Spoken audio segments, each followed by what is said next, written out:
हाँ जी दोस्तों, तो कैसे हैं आप सब। उम्मीद करता हूँ आप सब बहुत अच्छे होंगे। तो स्वागत है आप लोगों का ज्ञान सूत्रा के एक और नई वीडियो में, जहाँ पे कि आज हम बात करने वाले हैं ईयर फंक्शन के बारे में। हम जानने वाले हैं कि ईयर फंक्शन का इस्तेमाल करके हम अपने डेट कॉलम में से ईयर को कैसे एक्सट्रैक्ट कर सकते हैं और उसके ऊपर अलग अलग कंडीशंस का इस्तेमाल करके हम कैसे क्वेरीज को लिख सकते हैं। तो लास्ट कुछ वीडियोस में हमने बिल्ट इन फंक्शंस के बारे में बात किया था, जहां पे कि हमने न्यूमेरिकल फंक्शंस और स्ट्रिंग फंक्शंस को कवर किया है। तो अगर आप लोगों को नहीं पता है कि एसक्यूएल में क्या क्या स्ट्रिंग फंक्शंस और न्यूमेरिकल फंक्शंस होते हैं, तो आप जाके प्लेलिस्ट को चेकआउट करिए और वहां पे आपको बहुत ही डिटेल में हर एक फंक्शन के बारे में पता चलेगा। तो चलिए शुरू करते हैं ईयर फंक्शन के बारे में और सीधा चलते हैं अपने नोट्स के अंदर।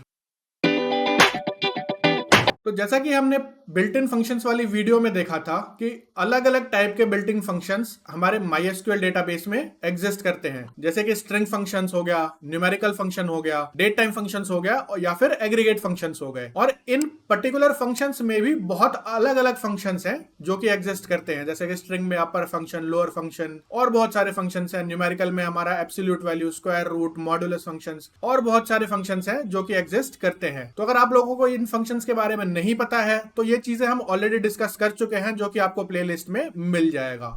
तो अब आज से हम शुरू करने वाले हैं डेट टाइम फंक्शन के बारे में, जो कि आज हम पर्टिकुलर वीडियो में हम पढ़ेंगे ईयर फंक्शन के बारे में। तो आइए अब चलते हैं अपने नोट्स पर और ईयर फंक्शन के बारे में देखते हैं। ईयर फंक्शन, जैसा कि यहाँ पे ऑलरेडी आप समझ सकते हैं कि जो कोई भी गिवन डेट अगर है तो उसका वो ईयर एक्सट्रैक्ट करके दे देगा। यानी कि अगर मेरा ऐसा कुछ डेट लिखा हुआ है जो कि 17 नवंबर 2024, तो ये जो आउटपुट देगा, अगर मैं 17 नवंबर 2024 को ईयर फंक्शन के अंदर एज अ पैरामीटर पास कर देता हूं, तो जो मेरा आउटपुट निकल कर आएगा वो आउटपुट निकल कर आएगा 2024। वो सिर्फ और सिर्फ ईयर वाला जो पार्ट है उसको रिटर्न कर देगा। तो यहाँ पे हमें की पॉइंट्स टू रिमेंबर क्या क्या है। The input that can be a date, date time और टाइम स्टैम्प। तो ये न्यूमेरिकल फंक्शंस या फिर स्ट्रिंग वैल्यूज पे काम नहीं करेगा। ये सिर्फ और सिर्फ या तो डेट डेटा टाइप पे, डेट टाइम डेटा टाइप या फिर टाइम स्टैम्प डेटा टाइप पे ही काम करेगा। If the input is null, the function returns null. तो अगर आप इसमें नल वैल्यू पास करेंगे तो जो आउटपुट आएगा वो भी सिर्फ और सिर्फ नल आएगा। इसको हम फिल्टरिंग के लिए, ग्रुपिंग के लिए और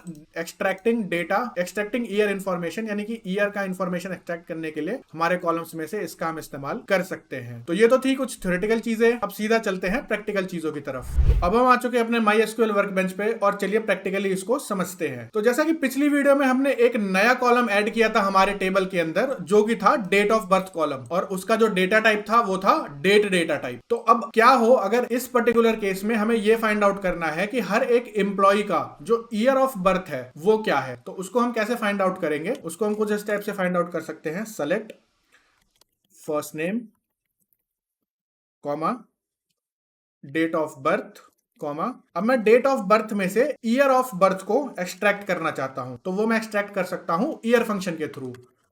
एज इसको मैं कर देता हूं year of birth from employee details table.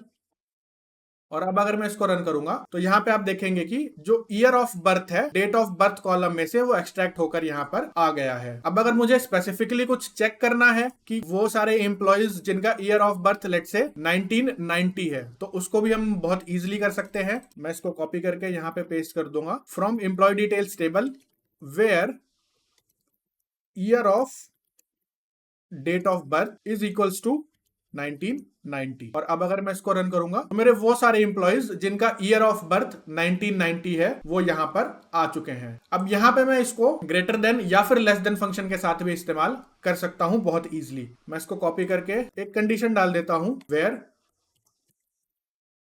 Year of date of birth is greater than 2000, यानी कि वो सारे इंप्लॉइज जो कि 2000 के बाद पैदा हुए हैं उनका इंफॉर्मेशन आप मेरे को यहां पे एक्सट्रैक्ट करके दे दो। तो मैं इसको रन करूंगा तो आप देखेंगे यहां पे वो सारे इंप्लॉइज जो कि 2000 के बाद पैदा हुए हैं उनका इंफॉर्मेशन यहां पे निकल कर आ गया है। तो हम जैसा कि हमने greater than, equal to, less than इन सारे ऑपरेशंस के बारे में पढ़ा था, तो वहां पे हमने बिटवीन ऑपरेटर के बारे में भी बात किया था। तो अगर आपको याद नहीं है तो मैं रेकमेंड करूंगा आप जाके उसको रिवाइज करें, क्योंकि रिविजन भी एक बहुत ही इंपॉर्टेंट पार्ट प्ले करता है। तो यहां पे मैं इसको कैसे कर सकता हूं, ईयर ऑफ बर्थ बिटवीन, और मैं दे दूंगा दो वैल्यूज। तो लेट से मैं चाहता हूं कि 1990 और 2000 के बीच में जो भी एम्प्लॉइज पैदा हुए हैं वो यहाँ पर आ जाए एज अ आउटपुट। तो इसको मैं सेलेक्ट करके और मैं रन करता हूं, तो आप देखेंगे कि वो सारे एम्प्लॉइज जो कि 1990, 1990 और 2000 के बीच में पैदा हुए हैं। और जैसा कि हमने बात करा था बिटवीन वाले वीडियो में कि जो बिटवीन ऑपरेटर है वो म्यूचुअली इंक्लूसिव है, यानी कि जो मेरा लोअर वैल्यू रहेगा और जो अपर वैल्यू रहेगा वो भी यहाँ पर आउटपुट में ऐड होता है। तो यहाँ पे अगर आप देखेंगे तो 1990 में जो लोग पैदा हुए हैं वो भी यहाँ पर एज एन आउटपुट ऐड होकर आए हैं। तो यहाँ पे मैं कुछ स्पेसिफिक डेट भी सेलेक्ट कर सकता हूं और उसका स्पेसिफिक डेट लिख के मैं उसका ईयर एक्सट्रैक्ट कर सकता हूं, वो भी बहुत आसान है। तो मैं कुछ इस टाइप से कर दूंगा सेलेक्ट ईयर। तो यहाँ पे हमें ध्यान रखने वाली क्या चीज है कि जो डेट फॉर्मेट हम देंगे वो देंगे किस ऑर्डर में, YYY, MM और DD के फॉर्मेट में, यानी कि ईयर फिर मंथ और फिर डेट। तो इसको मैं कर दूंगा 2024-11-23। और अब अगर मैं इसको रन करने जाऊंगा तो यहाँ पे मेरा जो आउटपुट है 2024, यानी कि जो ये साल अभी चल रहा है उसका आउटपुट आ गया है। तो कुछ इस टाइप से हम ईयर का यूज कर सकते हैं अलग अलग कंडीशंस को सेटिस्फाई करने के लिए या फिर जो भी हमारा रिक्वायरमेंट है उसको फुलफिल करने के लिए। तो उम्मीद करता हूं आपको इस वीडियो से कुछ ना कुछ सीखने को मिला है। अगली वीडियो में हम बात करेंगे मंथ फंक्शन के बारे में। तो मिलते हैं अगले वीडियो में, तब तक के लिए पढ़ते रहिए और एकदम मस्त रहिए।